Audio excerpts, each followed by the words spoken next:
Fawn and Matt. We're an interracial couple with 2 kids wanting to do something that highlights the power of friendship and what it means to be in the company of true friends. We're going to move our society away and out of the loneliness epidemic and into a friendlier, happier world. Welcome to our friendly world. Better, stronger, together.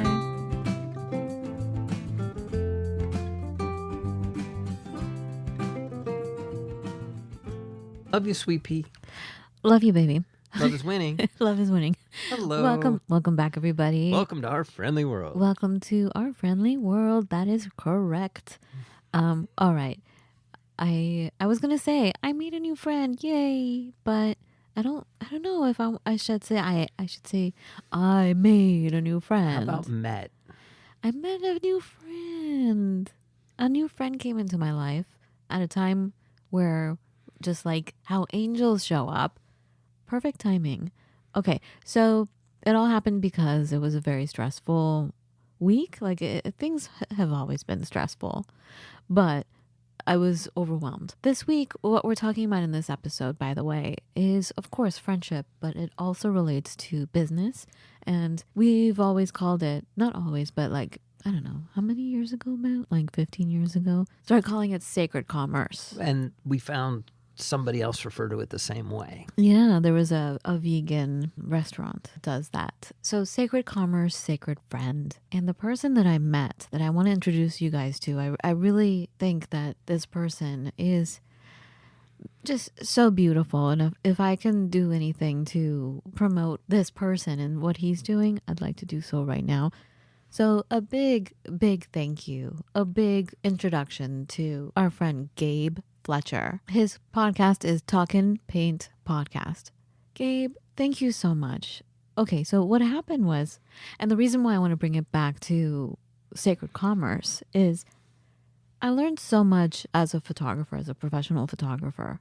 I learned so much about myself. I learned about society. I learned about business, really. And one of the things we talked about a few weeks ago was sales. Remember how I told you that I was so offended when these older people in the photography industry told me to go into sales, not to give up photography, but learn sales. Mm-hmm. And I was so offended because I had that notion of that image in my head of a very sleazy person that's selling you a horrible car, will do anything it takes to get your money, all for their own benefit, not caring about your welfare at all.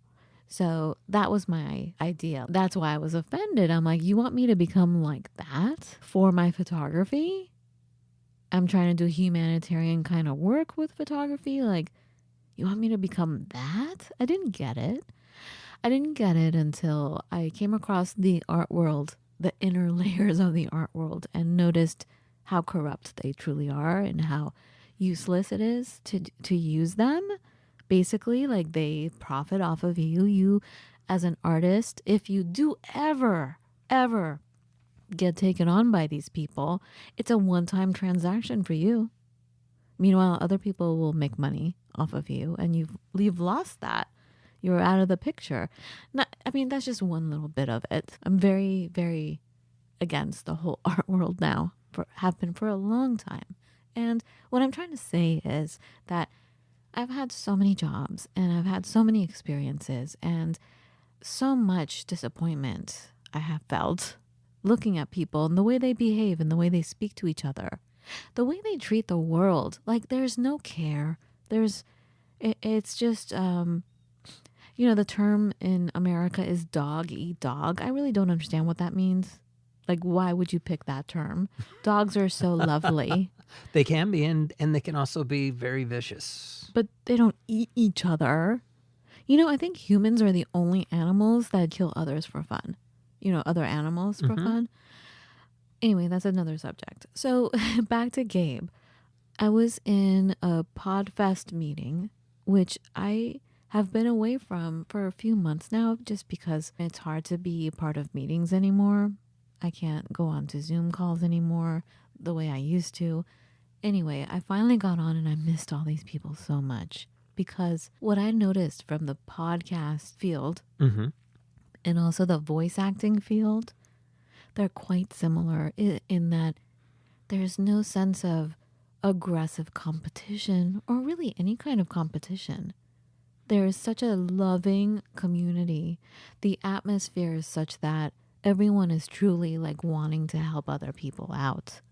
You want to help your fellow friend out, and no one is taking from you. There's no sense of scarcity. I'm not saying, I don't want to paint a huge broad picture. I'm sure there are people who are like that, but for the majority, it's such a lovely feel. And there's no ageism either. Like you can work and be whatever age you are or whatever ethnicity. It doesn't matter.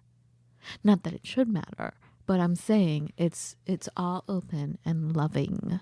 It's an open field. And so we were talking about so many things. We were talking about going to YouTube, which, by the way, those of you listening, I've always been against having a podcast that is on video just because I feel like we're so bombarded with so many things clamoring for our attention that it's so nice to just listen to something, just one thing. Like, we don't have commercials. We don't have music aside from our intro and outro. It's just the sound of a friend talking to you and quiet. And I think we need that. We need to hear each other's breath. We need to hear each other's voices and not all these other bells and whistles and things that really distract us. Like, what is that person wearing? What do they look like? Where are they sitting? And where'd they get that thing in the background, or what's happening with their hair? It's all is such a distraction. Right. And I think it's stressful that on a level we're not appreciating or understanding. Absolutely. And also, if it's on video, odds are it's not going to be edited. No, it will be edited. It is edited. Well, then people are jumping around. No, it's now so seamless, Matt. Oh, okay. You know, the power of all the tools we use now at our disposal. Well, what I'm saying, though, is audio, we don't have to worry about synchronizing. That's just it. I'm getting Matt. caught in the minutiae. Yeah, well, we have a program that will do that. I just don't like to be on camera. I never have.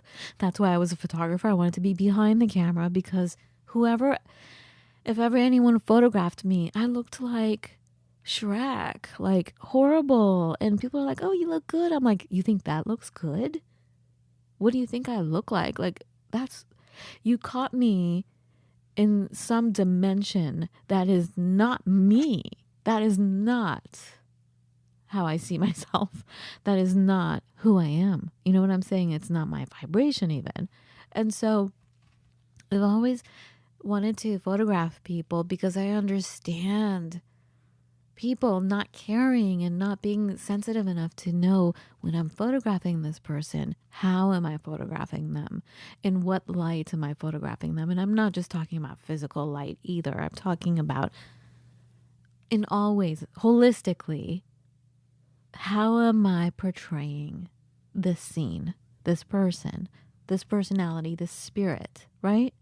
And so anyway, it's hard for me to be on camera, and that was the whole meeting was we all need to go on YouTube now because YouTube has the podcast version. And I think actually ours is there, but they were saying it's important to have your face on there. So you need to be on camera. And so I was saying, oh, even if I did, because I'm not into it, but even if I did, I do not have the time to invest in figuring out how to edit that. And I know it's simple. Everyone says, oh, it's so simple. You already have the tools. Just do it. I'm like, I'm already just doing everything else. It's too overwhelming. And so in the comments in the meeting, I made a comment about my overwhelm. And so Gabe reached out to me. There's so many people on this video call, right? The Zoom call. He reached out to me and he's like, look, I just want to pay it forward and I'd love to help you out. Anyway, we had, it was supposed to be like a quick little 20-minute thing. But wow, what a beautiful person. And you're right, Matt. Every time we meet a Gabriel, it's like Archangel Gabriel. Like the Archangel of creativity, actually, is what Gabriel is. Gabriel isn't the angel.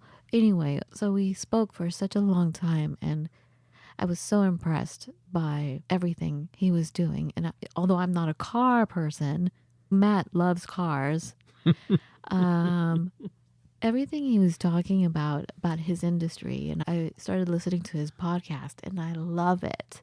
Even though they're talking about paint and cars and, you know, like he's talking about business, and he has that sacred mentality. He has that mentality that I learned way later in my career of, let's say I'm photographing something. It's not about me showcasing my work. I'm here to provide you with something that will elevate you, that will elevate what you're working on. If I'm selling you bread, the bread should not be entering your physical body and saying, that's me, Fawn, I'm so great. It's supposed to nourish you and make you feel good and healthy and make you thrive, make you come alive, right? Right. It's not about me. I'm supposed to provide you with benefit. And so that's what I learned with photography. I'm like, it shouldn't be about me. And that's why architectural photography, like I did high-end architectural photography, works for huge, amazing architects. It was wonderful. It was not about me. People saw beautiful images, but it wasn't like me. The client was like, wow, look at what I made. You know what I'm saying? Mm-hmm. Like, that's mine. I made that. Because you're looking at a photograph of what they did, right? But photographed in just such a way. Anyway, and so that is how Gabe is. And Gabe Fletcher, my goodness. I mean, all hats off to you. And also our friend. I wanted to make another shout out to our friend, Amy Fagan of the beautiful podcast, Grounded in Maine. You all, like, really good people. There's so many beautiful friends out there, you guys. And going back to, again, there's a new way to live. And it's always been there, but I think that we need to really support each other and know that there's no competition, that we are all here as friends. The world is a small town and everyone is your friend. We're here to help each other. And those who don't help you, well then, great. You know, you don't have to hang out with them. You can hang out with us. We can hang out with you.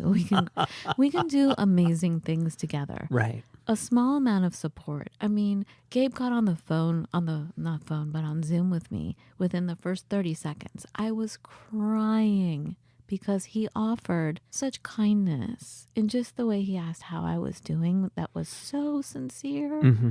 That because I was going through so much, because we had been going through some stress and I hadn't slept, and I was driving one of our kids to the emergency room in the middle of the night, and then rushing back home, and then going to the doctor again, and then going to the pharmacist, and then I had to do, like, thank goodness, like, I'm getting amazing auditions because I now have a manager, you know, like, I was doing these things, and then I was meeting with Gabe, and I was running, and he's like, how are you? And I just fell apart and started crying, and it was like he didn't use it against me, which is what some people can do. Right. It was so, he held me like in a beautiful way, not like that. Matt raised his eyebrows. No, but the way we can hold each other. Right. Like, wow, that is such great food. That is nourishment right there. That has fueled me now, even though I still haven't really slept since then even. I am fueled and inspired and hopeful. Thank you, Gabe. Gabe Fletcher. Amy Fagan. Michelle Silence. Love you guys. There's so many of you that are listening. I really want to thank you. But anyway, back to what we were saying about this whole world we're in right now. That's my perspective. I feel like we need to incorporate friendship. We need to remember the art of friendship, but also remember it especially so, not but so, especially so in commerce, in business. Interesting that you mentioned this, because there I was, minding my own business, computer programmer, as you all know. There's one site all computer programmers go to, probably on a daily basis. It doesn't matter who you are, what you do. If you write code, you go there, and it's called Stack Overflow, and it's the place that seems to have all of the answers, or at least people asking the same questions you're asking whenever you get lost. So, of course, you look around and see what other people are talking about, and there was a link. Oh, my God. Is this the one that made you cry? To their blog, yes. Oh, my God. But I cry at songs now, so let's let that go. And it was like, do you want to be a great software developer? Then don't be a jerk. How can you not click on that? Took me to a Microsoft article. Oh my God, I've never read the word great so many times and been so uncomfortable. And it's been so uncomfortable. Why? Why do you mean? What happened? Because it's... Matt's looking at... Are you looking at the article right now? Great software developers are humble. Isn't that with everything? All the greats are always humble. They're too busy doing their thing. Great software developers ask for help. And this is data driven. This isn't like one person kind of saying, at some company nobody's ever heard of before. This was Microsoft compiled this. And as I'm reading it, I'm like, these are all the things that I've said for so long, and all the things that, I've worked with a lot of people who don't hold these things as important. They look at it as weakness, like, Well, if you have to ask LA, for help, obviously it's because you don't know, or right. you're stupid. Right. And they make these gross assumptions, and it gets to the point, oh my God, I had a job. They had a foosball table, and they would message we were all working in the office, and they would message people, hey, who wants to play foosball? They literally believed that the better you played foosball, the better of a programmer you were. The things have nothing in common other than maybe there's some math to both. But literally, because people have this rampant assumption that if you're good at one thing, you must be good at all things. And you know what? If you're a really good jockey, odds are you're really terrible at the high jump, because typical good jockeys are very short and high jumpers are very tall. So fundamentally can't make sense. But here we are, and that's what we do. So anyways, it's good to be able to refer to a paper like this. And it's like a 78-page document, by the way, my God, that goes through all sorts of personality traits and what they do. But it again, and this is Microsoft, centers around sacred concepts and sacred commerce. But they don't call it sacred commerce. Of course not. Right. Of course not. Absolutely not. But, and God, and they keep saying great software developers, not good, not very good, but great. And it's like great software developers have good reputations. They're well-mannered. They're personable. And a fun one that got us in trouble a long time ago, they trade favors. I do you a solid, you do me a solid. Simple, direct. Even outside of company politics and company hierarchy, they do this. Great. So again, it's the rising tide lifts all ships. And everything you just said is the key to friendship. Be humble. Don't be a jerk. Don't be a jerk. And ask for help. And those people who, when you do ask for help, look at you like, oh, you're inferior. Thank you very much for that bit of information. Now you can stay away from them. Right. Or I'm going to spend a minute trying to help you out. Or they say in that minute, they're like, Google it. Yeah. Why don't you just Google that? Oh my gosh. We've run into so many people like that. I feel like. Right. I was just going to say something and I forgot. And of course, the irony behind the just Google it is, again, another one of these traits of great software developers is that they do some research beforehand, before they come to you asking questions. So it's almost like make the assumption if somebody asks you a random question, unless it's offhanded in the middle of a conversation about 27,000 other things, maybe it is off the cuff. But if it's not off the cuff, make the assumption that they're doing their due diligence. They're trying hard not to waste your time. But that's a personal beef. Yeah, you are very, very sensitive to time and Very. how your time could be wasted by people. And it makes sense. And I love wasting time though too. So But there's a that's paradox. different. You're using it on your own to Right. have fun. True. But if you're waiting for someone for 3 hours and they don't respect your time Right. and make you wait for 3 hours and you don't know what's going on, yeah, you've wasted your life. Likewise, if somebody schedules a meeting and doesn't have a plan, doesn't come to it with anything other than, okay, let's talk about, no, give me something. So this going back to asking for help, you all know this one friend of mine who, as time has gone by, I'm trying to wean myself off this person, and everyone asks me, why are you still friends with that person? I still can't give you an answer. I don't know. A part of my heart loves this person, Right. but I also know that she could lie, and she doesn't consider it lying. And for me, that's a deal breaker. Well, she didn't go to my church. That's all I'm saying, because you lie if you don't say stuff and you lie if you say stuff. What do you mean? Commission and omission is how it's described to me. I don't understand what you're saying. So, I might lie to somebody by saying, whoa, those are really beautiful shoes, when I think they're ugly. Mm. But then there's also the lying by omission, just you neglect to mention something that you should have mentioned to them. So lying all the way around. Yeah, lying all the way around, but right. it's commission, omission. I just and as far as asking for help, one of the issues that has come up over the years has been I'm very open about asking for help because I'm very confident in myself and everything. So I have no problem asking for help. I don't feel inferior, but it's interesting. But I feel like this person sometimes treats me that way because I do ask for help. Right. Like, yes. Yeah, and that's oh. the other thing is we don't afford, oftentimes inside of non-sacred commerce, you don't afford the world an opportunity to really change or people around you to change, evolve, and grow. And it's really how they feel about themselves, really. Like we were talking about a couple weeks ago, like projection. Right. There's definitely a scarcity mindset. Yeah. It's just so weird. I really don't. I'm just like I said, I think that it speaks volumes about what someone is going through.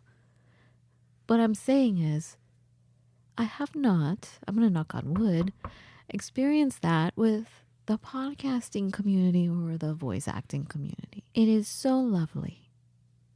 And I'm taking it as a big sign, as a way that is now flourishing throughout all industries, because obviously, hello, Microsoft is talking like that, right? Yes. So I feel hopeful about our future. I know there's a lot happening and it's all so scary right now and everything is up in the air and it feels so terrible. But I look at stuff like this and I look at people like Gabe Fletcher, and I'm like, there you go. Because if you look at Gabe Fletcher, it's like looking at you, Matt. You look like a scary guy. Oh, thank you. Love you too. I love you, but you are like a Viking, a Viking. That's why I think people, I'm going to knock on wood again, people treat you with respect because they're kind of afraid of you. You know what I'm saying? As opposed to me, they feel like they can say or do anything. But little do they know you're the peaceful one, and I'm the one who would probably blow some knees out if I had to. But I'm saying, not anymore, you guys. Anyway, I'm peaceful. But I think. Never mind. I just remember coffee this morning. I have not been feeling peaceful. I get mad. Anyway. I get upset. Anyway, what was I saying? I feel optimistic about the future because I do believe that this friendship, the art of friendship is growing. And I think we're realizing that it needs to not be separated is what I was going to say. It doesn't have to be separated by how we do business, Yes. If they can do casual Fridays and you can walk in looking like a sloppy mess with jeans on, I think you could be kind and friendly to people. Right. And if you can be successful working from home, you better be doing water coolers, meaning having informal chats with your coworkers, because that's the way you gain understanding. That's the way you get a sense of, that was another thing that they highlighted, was great software engineers have an understanding of the people around them, what their skills are, what their desires are. And this isn't even a manager we're talking here. Managers should absolutely know this. And I set a very high bar for anybody who even thinks about managing me, which is why I'm a team lead now, because I can't imagine being led by any of the other team leads. But that's a whole other story. Again, manage expectations and all sorts of other wonderful things that translate to friendship as well. And above all, hold your integrity. If you're going to do something, or if you're going to produce something, if you're going to act in any way, live, breathe, behave. Yes. Do so with the highest integrity for yourself. If you're going to make something, do it right. Do it with the highest love. Has a good reputation, create shared understanding, create shared success, creates a safe haven. All relates to friendship. It looks like they just copied a friendship. What do you call it? Like a mission statement. To be fair, I'm in the upper right-hand quadrant for most of this. The left-hand side is much more kind of focused towards more businessy stuff. These are the they call them the soft skills, but skills. Yeah, they don't take soft skills seriously, like it's not a real thing. Right.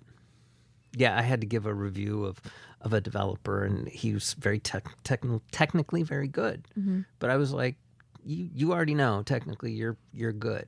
Your soft skills suck. You need to really work on those if you want to be anything. I'm glad that the term soft skills is now here, because when I was a corporate photographer, I worked at Aveda. I overheard someone who was supposed to be a friend talk behind my back. Basically, she was saying, why is she here? Right? Meaning me. Like, what am I doing here? How did I get my position? Because I had a pretty high position. And her manager, she went off in the kindest way, but she went off and said, and they had no idea I was listening. Mm-hmm. This was back in the day with cubicles. They didn't know I was in my cubicle and I could hear. Oh, dear. And so she said, you have no idea what she's offering. And she was talking about soft skills, which I had in spades. Mm-hmm. And she was saying what a benefit I am in the company, even though I don't have whatever the degrees or whatever they were looking for that I didn't have. Right. You know what I'm saying? Mm-hmm. I offered something completely different. And I was hired because the CEO was that way. And, you know, we quite literally ran into each other at a mall and started talking about something we were both interested in. And we hit it off. And I said, I really want to work for your company. Like, I love what you're doing. I want to be a part of that. I want to contribute to that. Like, can we work together? Boom. A position was made for me. It pissed people off, though. Of course. Because they didn't understand soft skills. They did not understand how important that was. Well, the real danger, like when you see something, especially for me, when I see something like this, I'm like, oh, well, I have this and this and this and this and this. And I'm inclined to let it go. But, you know, once I get past the initial tear-filled reading of it going, oh my God, this is all the stuff I've been saying forever. But there's more to it than that. It's constantly evolving. It's long-term. It's creative. And it's really an understanding, I think, that the world is officially coming to, that what was true yesterday ain't going to be true tomorrow. Say it again, Matt. Say it again slowly, please. What was true yesterday isn't necessarily going to be true tomorrow. Hello. And that goes for friendships, too. Yeah. But also that keeps you young. That's like when we understand that, that's what resilience is. That's when we can fly around and like be flexible to come to that term of that understanding. Right. Yeah, they actually wrote, because this was published in 2019, I came upon it late, they wrote persevering, but yes. Yeah, resilience came in. For me, really resilience came in because I went to so many workshops with Greg Braden, and they talk about telomeres and resilience and how you can surpass age. Right. You can make your cells become younger, and through resilience, when you understand it, you are superhuman. Well, shall we leave it here? Did you want to say other things? I'm good. That's it for today. Let's ponder that, though. Right. And of course, one more shout out for Gabe. Gabe Fletcher. Oh my good. I think he's your new best friend, Matt. I haven't even talked to him yet. I'm telling you, I can spot him. He's your new best friend. Understood. Okay. Thank you, everyone. We'll talk to you in just a few days. And if you need us before that, you know we are here, so reach out to us. We love you so much. Have a beautiful every day, no matter what. Be well.